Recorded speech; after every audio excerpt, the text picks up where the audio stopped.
Welcome to the Slop Farm. Enjoy the video. You begin by making sure power won't limit brightness. Plug in the HP or keep battery above 20%, then set power mode to balanced or best performance to avoid throttling. Next, press the brightness keys, FN plus the sun icon, in small increments so you can see change. Once done, open Settings Right Arrow System Right Arrow Display and move the brightness slider. This gives you a software baseline and confirms whether hardware keys or the OS control brightness.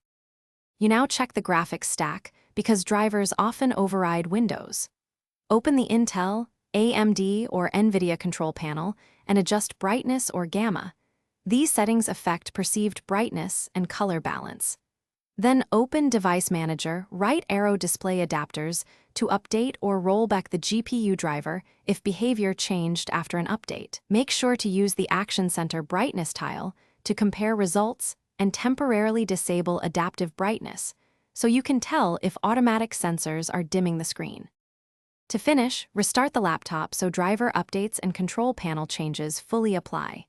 If the internal screen remains dim, connect an external monitor. If external looks normal, the LCD or inverter/LED backlight is likely at fault. If both are dim, the GPU or power delivery may be the issue. You can check BIOS/UEFI for display options and reset defaults. If problems persist, reinstall the display driver or boot safe mode to isolate software. Then contact HP support or a technician. Thanks for watching. Consider subscribing if we helped you today.